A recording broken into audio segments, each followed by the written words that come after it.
Good evening. At the top and all new this hour, local leaders who met with the president about the border wall are reflecting on his visit. Channel 5's Angelo Vargas revisits a town already impacted by the existing border fence. We spoke to the Los Indios mayor. He was invited to join President Trump's detail on the border wall discussion. He tells us the wall is a tool, not a political ploy. We visited here before and showed you the gaps in the border fence. Now, new fencing is being constructed in Los Indios. They will fill the gaps left in this section of the border fence when it all started in 2009. New gates are being built in Cameron County. There's around 20 of these gaps. Los Indios has 5. That the one behind me here looks like it's under construction.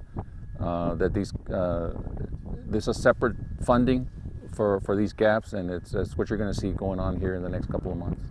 Los Indios Mayor Rick Cavazos sat with President Trump's discussion group to hear his plan for the wall. It's going to involve funding for a variety of things, from technology to personnel to port of entry upgrades. Cavazos worked as a Border Patrol agent before becoming mayor. He says the partial government shutdown and division in parties is not the answer for border security or to build a wall. I'm disappointed. I'm saddened by the fact that it's come to this.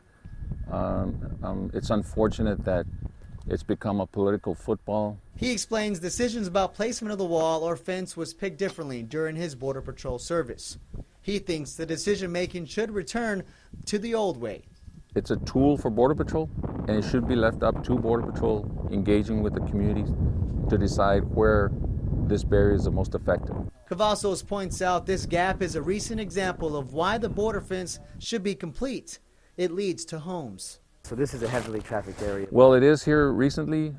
It's not asylum seekers, but we do have occasional crossers and drug smuggling activity happening here as of recent reports from Border Patrol. He says no matter what Washington agrees on, but beyond that tree line are houses. Right here, right. So probably another quarter mile, you're going to have the Los Indios community right here, the city limits.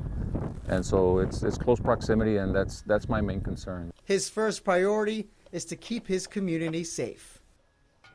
Cavazos hopes the closure of the gaps will contain the drug smuggling. He wants an agreement in Washington made with the Valley's people in mind. In the Channel 5 News studio, Angelo Vargas, Channel 5 News at 6.